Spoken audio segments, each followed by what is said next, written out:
So hello everyone, नमस्कार साथियों, स्वागत है आप सभी का आपके अपने परिवार सोनी एजुकेशन क्लासेस में। और आज है साथियों आप लोगों की 24 जून, जैसा कि आप सभी को ज्ञात है। और आज हम साथियों 24 जून से करने वाले जितने भी मोस्ट इम्पोर्टेंट करंट अफेयर्स की न्यूज़ बनी है, इन सभी प्रश्नों को हम लोग इस क्लास के अंदर डिस्कस करेंगे।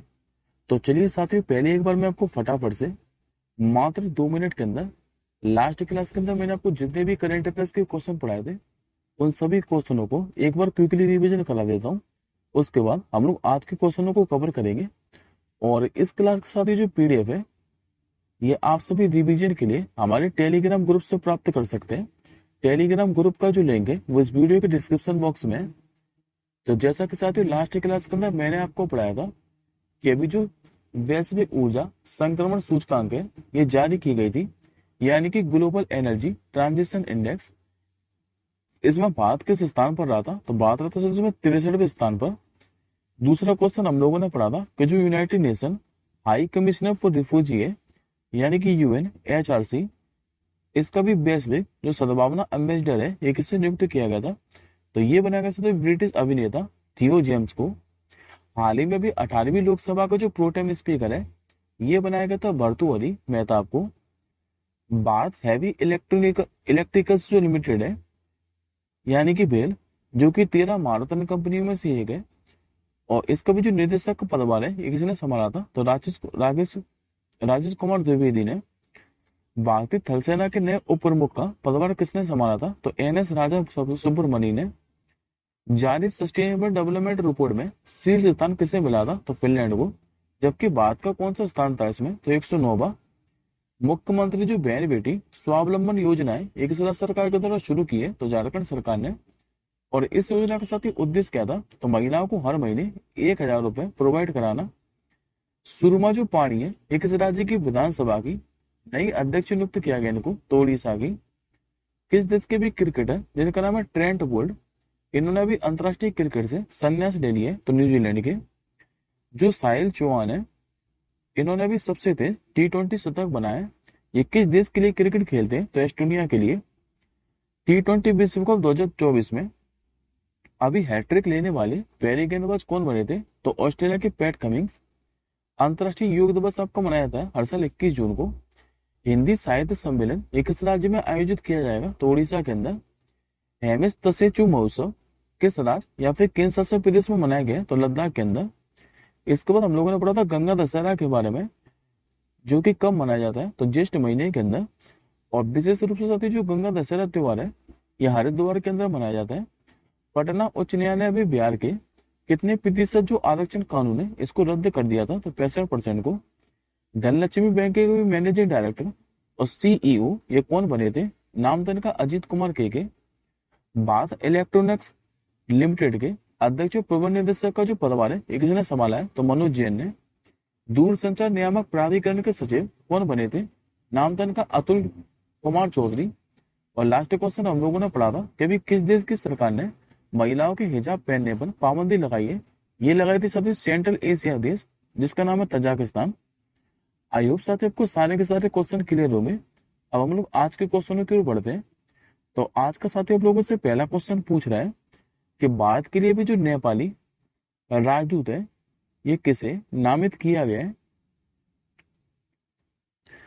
नाम है साथ इनको लोक दर्शन रेग्मी। तो करेक्ट आंसर होगा आपको ऑप्शन नंबर है।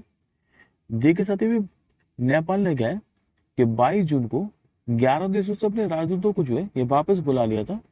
और अभी नेपाल ने क्या है कि रिसेंटली 8 देशों में अपने नए राजदूतों को नियुक्त किया है, जिसमें से साथ ही एक भारत में भी किया है।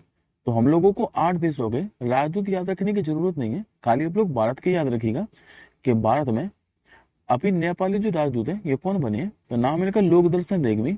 और ये जो आपको इमेज में दिखाई दे रहे हैं ये लोक दर्शन रेग्मी, जो कि भारत के अंदर अब नेपाली राजदूत बन चुके हैं। अब एक बार साथियों हम लोग सारे के सारे देश के राजदूतों को एक बार क्विकली फटाफट रिवीजन कर लेते हैं। जैसा कि साथियों मैंने आप लोगों को पढ़ाया था कि मलेशिया ने भी भारत में अपना उच्चायुक्त किससे बनाया था?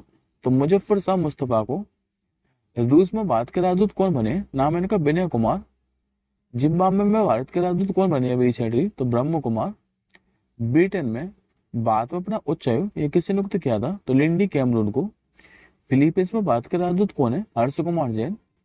कैमरून में भारत के उच्चायुक्त कौन बने थे? नाम था उनका विजय खंडूजा। और चीन ने भारत में अपना राजदूत किसे बनाया था? तो जू फेई होंग को। अब आज के दूसरे क्वेश्चन की ओर बढ़ते हैं। हाल ही में साथियों जो नेशनल टेस्टिंग एजेंसी है यानी कि एनटीए, इसका भी जो नया महानिदेशक है ये किसे नियुक्त किया गया है? तो ये बना दिया साथियों प्रदीप सिंह खरोला को। करेक्ट आंसर होगा आपको ऑप्शन नंबर बी। दरअसल भी केंद्र सरकार ने कहा है कि जो सेवानिवृत्त आईएएस अधिकारी हैं जिनका नाम है प्रदीप सिंह खरोला, इनको भी नेशनल जो टेस्टिंग एजेंसी है इसका नया महानिदेशक बनाया।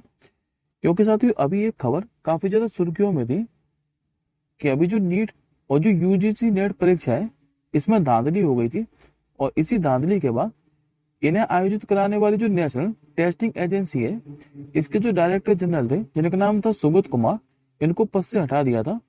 और इसके बाद अभी जो नया इसका महानिदेशक है ये प्रदीप सिंह खरोला को बनाया। नेक्स्ट क्वेश्चन देखिए।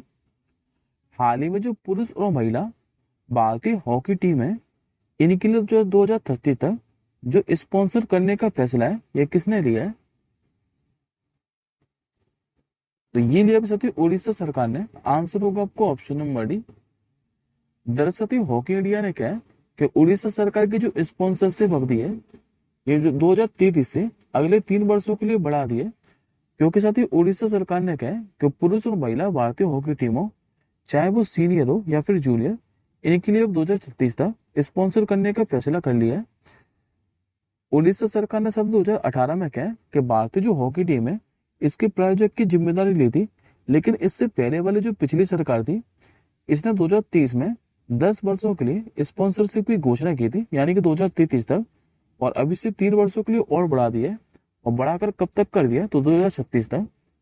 बात करते साथ ही पहले उड़ीसा के बारे में, तो याद रखिएगा भी उड़ीसा के नए मुख्यमंत्री कौन बने?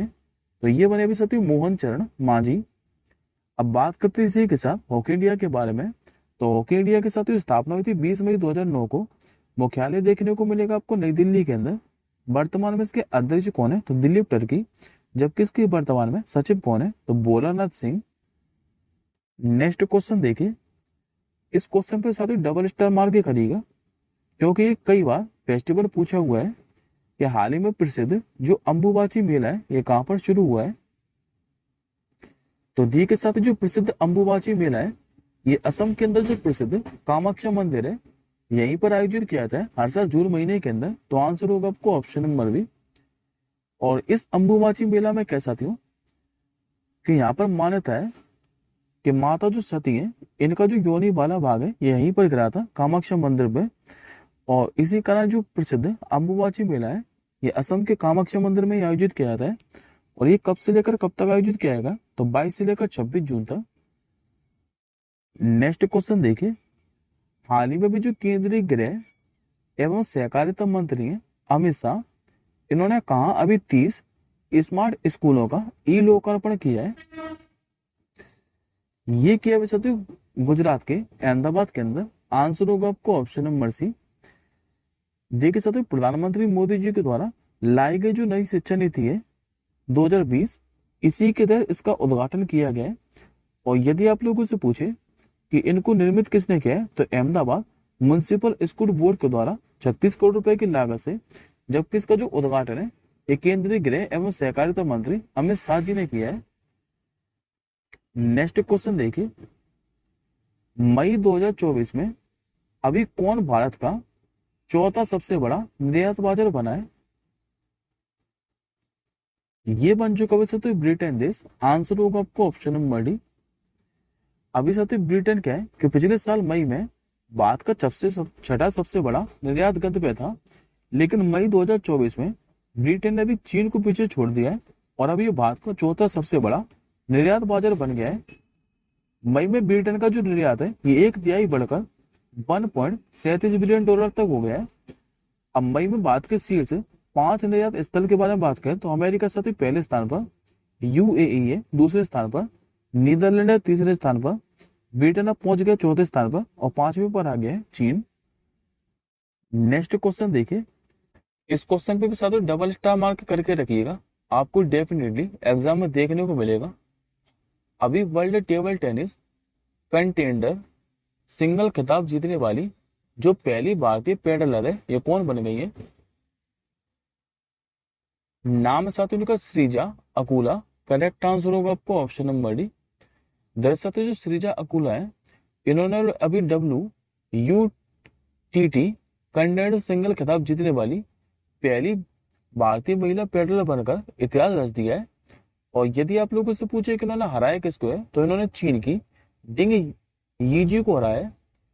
श्रीजा ने साथियों इस टूर्नामेंट में कुल 2 स्वर्ण पदक अपने नाम किए हैं। एक तो मैंने आपको बताया कि सिंगल के अंदर, और एक किया इन्होंने महिला युगल के अंदर। और किसके साथ मिलकर? तो अर्चना कामत के साथ मिलकर। इसी के साथ साथ जो हरमीत देसाई है, मानव ठक्कर, ये पहले भारतीय पुरुष युगल खिलाड़ी बन गए इस खिताब को जीतने वाले। यदि आप लोगों से पूछे कि टूर्नामेंट आयोजित कहां पर किया गया था, तो नाइजीरिया के लागोस के अंदर। नेक्स्ट क्वेश्चन देखिए, अभी कौन सा ऐसा देश है जो कि विश्व का तीसरा सबसे बड़ा घरेलू एयरलाइन बाजार बन गया है? तो ये बना सकते अपना प्यारा भारत। आंसर होगा आपको ऑप्शन नंबर सी। अभी साथियों बात क्या है कि 10 साल पहले इसमें 5वें स्थान पर था, लेकिन अप्रैल 2024 में 1.56 करोड़ सीटों की एयरलाइन क्षमता के साथ तीसरे स्थान पर पहुंच गया है। शीर्ष स्थान वाले देशों के बारे में बात करें तो अमेरिका है पहले स्थान पर, चीन है दूसरे स्थान पर, तीसरे स्थान पर पहुंच गया भारत। भारत ने ब्राजील को पीछे छोड़ा है और 5वें स्थान पर पहुंच गया इंडोनेशिया। नेक्स्ट क्वेश्चन देखिए, ब्रिक्स गेम 2024 का जो आयोजन है ये किस देश में किया जा रहा है? आंसर होगा साथियों आपका ऑप्शन नंबर बी, यानी कि रूस के अंदर। अभी साथियों ब्रिक्स खेलों का जो आयोजन है ये रूस का जो कजान शहर है, यहीं पर 12 जून से किया जा रहा है। और इन खेलों में भारतीय महिला और जो पुरुष टेनिस टीम है, इन्होंने कांस्य पदक जीता है। ये एक साथियों अंतरराष्ट्रीय बहु खेल प्रतियोगिता है जिसमें आर्थिक संघ ब्रिक्स से जो जुड़े देश हैं यही भाग लेते हैं। ब्रिक्स के बारे में बात करें साथियों, तो ब्रिक्स साथियों 5 देशों का समूह है और पहले से ब्रिक के नाम से जाना जाता था, लेकिन 2010 में जब दक्षिण अफ्रीका इसमें शामिल हो गया था, तब इसका जो नाम है ये ब्रिक्स हो गया था। लेकिन वर्तमान में साथियों इसमें सदस्य देशों की जो संख्या है ये अब 10 हो गई है। 5 तो आप लोगों को पता है, ब्राजील, रसिया, भारत, चाइना और साउथ अफ्रीका। अभी 5 और इसमें कौन कौन जुड़े हैं? तो 3 साथियों आप लोग आई से याद रखेंगे। एक तो इजिप्ट, दूसरा इथियोपिया और तीसरा ईरान। और 2 इसमें साथियों, एक है सऊदी अरब और दूसरा है यूएई। इसमें 5 अभी नए देश शामिल हो गए। हालांकि साथ इसमें अर्जेंटीना भी शामिल होने वाला था, लेकिन अर्जेंटीना ने क्या है कि पश्चिमी देशों का दबाव चलते हुए इसमें शामिल होने से इनकार कर दिया था। नेक्स्ट क्वेश्चन देखिए, जो कि आज का आखिरी क्वेश्चन है। अंतर्राष्ट्रीय जो ओलंपिक दिवस है यह आपका कब मनाया जाता है? हर साल साथियों जो प्रतिवर्ष अंतर्राष्ट्रीय ओलंपिक दिवस है यह आपका 23 जून को मनाया जाता है। आंसर होगा आपको ऑप्शन नंबर सी। हर साल साथियों जो इंटरनेशनल ओलंपिक डे है यह 23 जून को मनाया जाता है। यदि आप लोगों से पूछे कि पहली बार जो ओलंपिक दिवस है ये कब मनाया गया था, 23 जून 1948 को। और साल किसी न किसी विषय के साथ मनाया जाता है। 2024 के लिए थीम क्या है? तो चलो चलें और जश्न मनाएं। ये 2024 के लिए अंतर्राष्ट्रीय ओलंपिक दिवस की थीम है। ये आज का साथी आपका क्वेश्चन ऑफ द डे है कि 2024 में मुंबई जो अंतर्राष्ट्रीय फिल्म महोत्सव है, इसका कौन सा संस्करण आयोजित किया जा रहा है?